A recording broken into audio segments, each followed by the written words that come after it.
लाली चिड़िया नई नवेली दुल्हन बनकर आती है। लाली चिड़िया किचन रूम में खाना बना रही होती है, तभी उसके कानों में आवाज सुनाई देती है। अरे ये आवाज तो घमासान की आ रही है।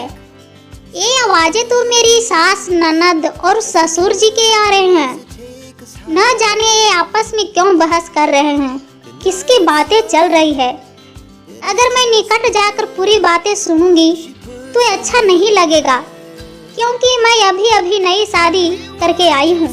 तभी लाली चिड़िया की ननद आती है और लाली चिड़िया से बोलती है। अरे लाली भाभी, आप डरे डरे लग रहे हैं। माँ की बात मत सुनो, उसको तो ऐसे ही रहता है।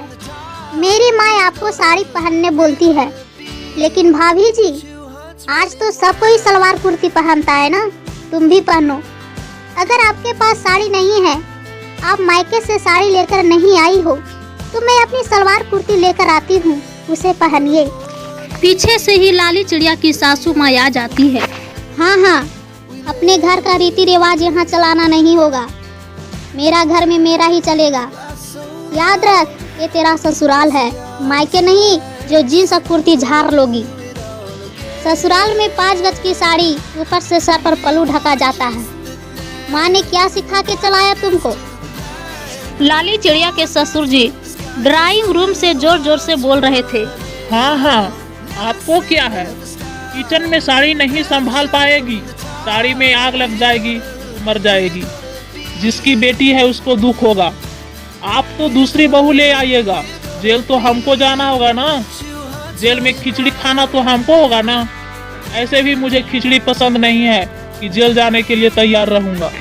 लाली चिड़िया मन ही मन सोचती है और घबराती है। अरे ये सब तीनों नौटंकी क्यों कर रहे हैं? मैंने तो साड़ी पहनने को लेकर कभी कोई शिकायत किसी से नहीं की। पिन के सहारे साड़ी भी अच्छी से पहन लेती हूँ, फिर ससुराल में तो साड़ी ही पहनी जाती है। फिर ये सब घमासान क्यों कर रहे हैं? धीरे धीरे जब सब चुप हो गए तो लाली चिड़िया कमरे से बाहर निकलने की सोचती है।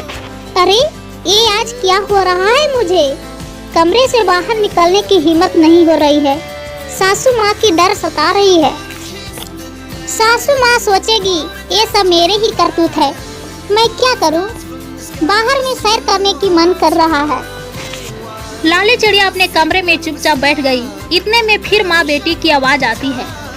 मुझे सब पता है कि मेरा बहू लाली चिड़िया अपने मायके में साड़ी क्या, सलवार कुर्ती भी नहीं पहनती थी, हमेशा फ्रॉक स्कर्ट ही पहनती थी। ये मेरा बहू के लिए साड़ी क्या, सलवार कुर्ती क्या, सब इसके लिए कष्टदायक है। हम लोग जब पहले ससुराल आने वाले होते थे तो 2 महीने पहले से ही साड़ी पहनने के लिए सीखा करते थे। तो फिर माँ, तुम उस भाभी को सलवार कुर्ती क्यों नहीं पहनने दे रही हो? आजकल तो सभी पहनते हैं ना, इसमें क्या दिक्कत है? मैं भी ससुराल जाऊंगी तो जींस और कुर्ती लेकर जाऊंगी। हाँ, मैं देख रही हूँ कि इसे साड़ी पहनना बिल्कुल नहीं आता है।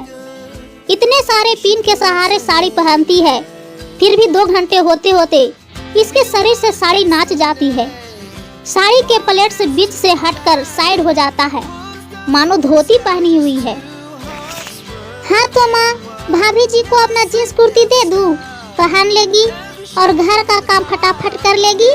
चौका बर्तन करते समय गंदी नहीं होगी ना माँ?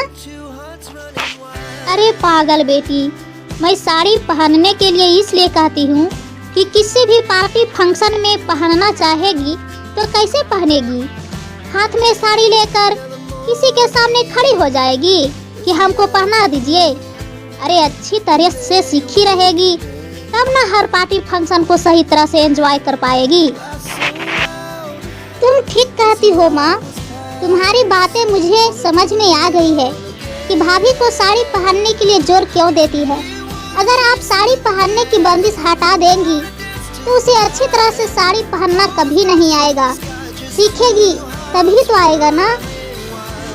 लाली चिड़िया पास के कमरे में दोनों माँ बेटी की सारी बातें सुन रही थी।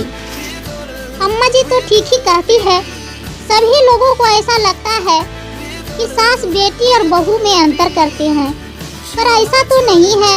हमारी नज़र से तो अम्मा जी बिल्कुल अच्छी है। लाली चिड़िया सासू की ये बात सुनकर उसकी आंखों से प्यार की बरसात होने लगी।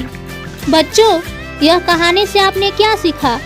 अगर नहीं सीखे तो मैं साथ में बताती चलूं कि सासू माँ बहू और बेटी को एक नज़र से देखती है, केवल समझाने की तरीका अलग अलग होती है।